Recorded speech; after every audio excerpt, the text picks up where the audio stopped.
Hello everyone, this is Komal Pawar and most welcome to this channel. आज इस video में हम बात करेंगे चाइल्ड पेडागोजी के एक बहुत ही इम्पॉर्टेंट टॉपिक थिंकिंग के बारे में। थिंकिंग यानी चिंतन। चिंतन क्या होता है, कितने प्रकार का होता है, उसके प्रकार को अलग अलग जानेंगे और एग्जाम्पल के माध्यम से समझने की कोशिश करेंगे।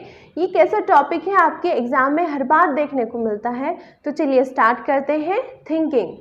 देखिए कि क्लास में जब किसी बच्चे को कोई प्रॉब्लम दी जाती है सॉल्व करने के लिए, तो उसके सोचने के प्रकार अलग अलग होते हैं। वो जो सोचना, वो जो चिंतन करना होता है उस प्रॉब्लम को सॉल्व करने के लिए, वो सभी का अलग अलग प्रकार का हो सकता है। तो ये होता है चिंतन, कि किसी भी प्रॉब्लम, किसी भी कठिनाई को सॉल्व करने के लिए हम क्या करते हैं, चिंतन करते हैं। अब वो हम अलग अलग प्रकार से करते हैं। ये person to person, child to child depend करता है, अलग अलग। तो इसी प्रकार से ये जो चिंतन होता है वो होता है दो प्रकार का। मतलब हम दो प्रकार से चिंतन कर सकते हैं।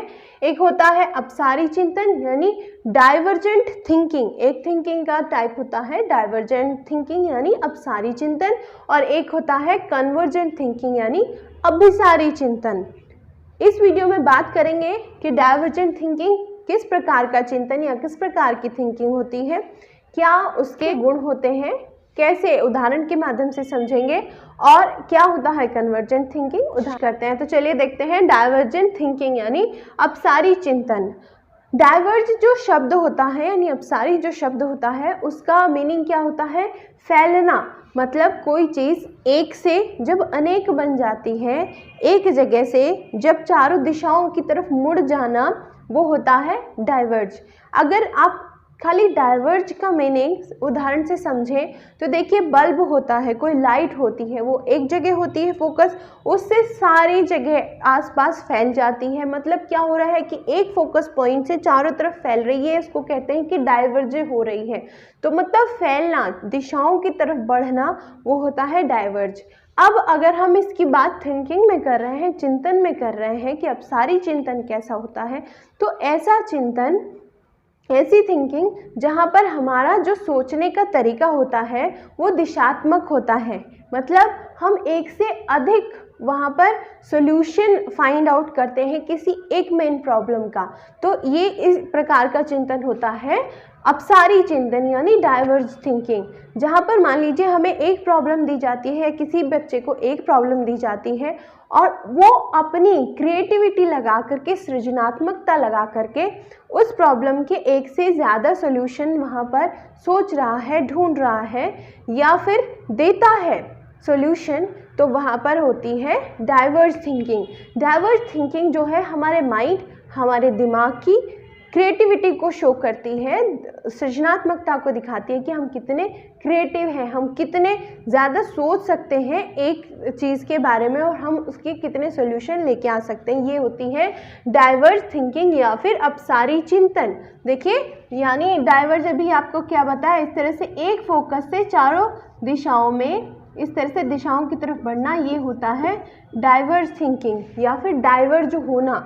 तो एक प्रॉब्लम के अनेक सॉल्यूशन आते हैं डाइवर्ज थिंकिंग में। अब बात करें अगर कन्वर्जेंट थिंकिंग की इसी पॉइंट ऑफ व्यू से, तो क्या होता है, कन्वर्जेंट का मीनिंग होता है कि अगर अनेक दिशाओं से आकर एक ही पॉइंट पर फोकस हो जाए तो ये होता है कन्वर्ज होना।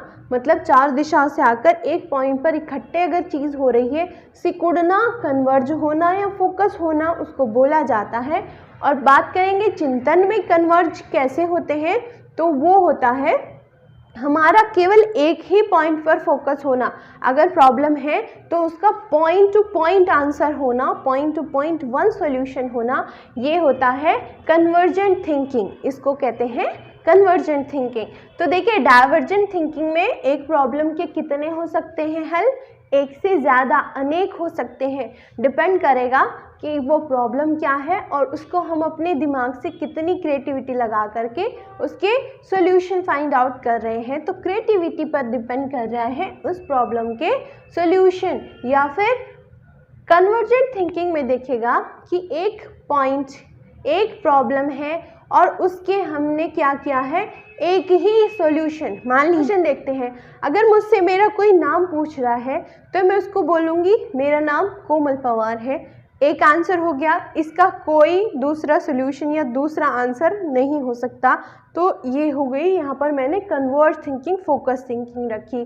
उसके बाद आपके देश का क्या नाम है, आप किस देश में रहते हैं, तो मैं इंडिया में रहती हूँ, तो ये भी एक आंसर है, एक फोकस थिंकिंग है, इसका कोई और आंसर नहीं हो सकता। तो ये होती है पॉइंट टू पॉइंट सॉल्यूशन वाली कन्वर्जेंट थिंकिंग, जहाँ पर प्रॉब्लम का केवल एक सॉल्यूशन होता है। तो एक हल में ये जो होती है, जहाँ पर एक पॉइंट पर फोकस किया जाता है, इसको कहते हैं कन्वर्जेंट थिंकिंग या फिर अभिसारी चिंतन।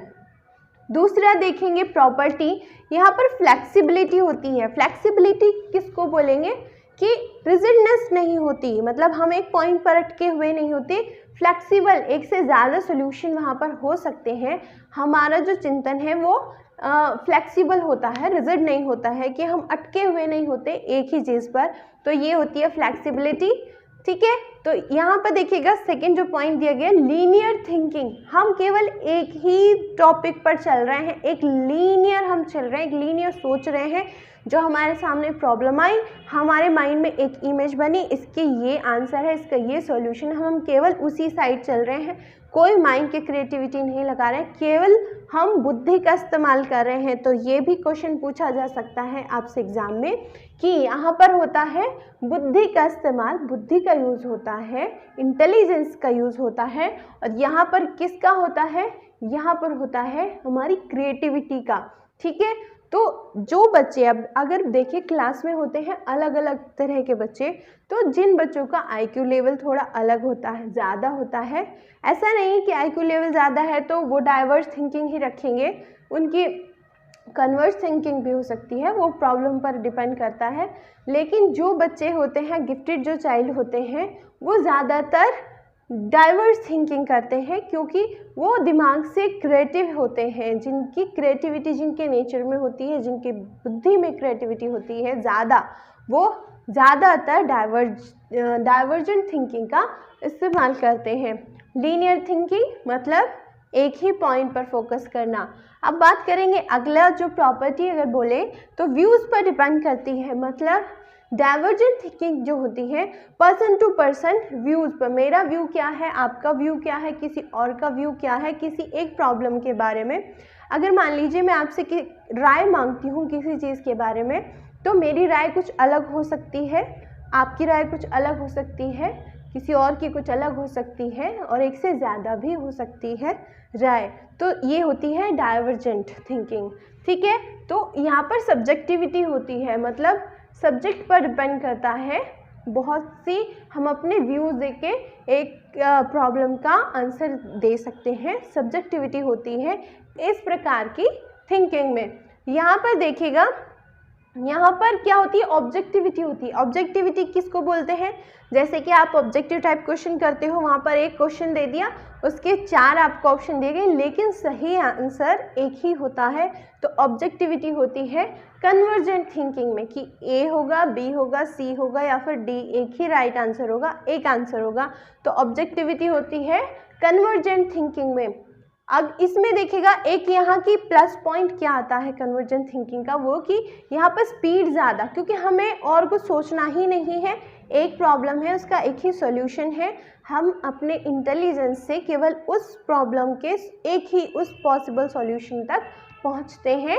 तो हमारी स्पीड जो है इस कन्वर्जेंट थिंकिंग में ज़्यादा होती है, एक्यूरेसी भी ज़्यादा होती है, क्योंकि व्यूज़ पर डिपेंड नहीं कर रही है, एक प्रॉब्लम है उसका एक सॉल्यूशन है, अगर हमें मालूम है तो केवल एक ही सॉल्यूशन तक वहाँ पर पहुँचा जाएगा कन्वर्जेंट थिंकिंग में। तो एक्यूरेसी यहाँ पर ज़्यादा होती है in comparison to divergent thinking. यहाँ पर देखिए क्या होता है, ब्रेन स्टॉर्मिंग काम करती है, मतलब हमारे दिमाग की क्षमता काम करती है कि हमारा दिमाग कितना क्रिएटिव सोच सकता है, एक प्रॉब्लम के बारे में, एक चीज़ के बारे में कितना तथ्यात्मक हो सकता है हमारा माइंड। तो यहाँ पर काम क्या करता है, ब्रेन स्टॉर्मिंग काम करती है। आइडियाज़, एक ही व्यक्ति के कुछ आइडियाज़ या अलग अलग व्यक्तियों के अलग अलग आइडियाज़ आना, हमारे एक चीज़ के बारे में अलग अलग आइडियाज़ आना, वो क्या होती है, डाइवर्जेंट थिंकिंग होती है। और कन्वर्जेंट थिंकिंग क्या होगी कि फोकस्ड होना, एक ही चीज़ पर फोकस्ड होना। और उदाहरण के माध्यम से अभी हमने समझा, तो इसका कोई भी उदाहरण आप ले सकते हैं जहाँ पर हम अपने विचार प्रकट कर रहे हैं, एक प्रॉब्लम का कुछ सब्जेक्टिव आंसर दे रहे हैं, उसके बारे में अपने आइडियाज़ रख रहे हैं, तो उसको कहते हैं डाइवर्जेंट थिंकिंग। और जहाँ हम point two point one answer कर रहे हैं, वहाँ पर जो हमारी थिंकिंग हुई है वो होती है कन्वर्जेंट थिंकिंग, फोकस्ड थिंकिंग।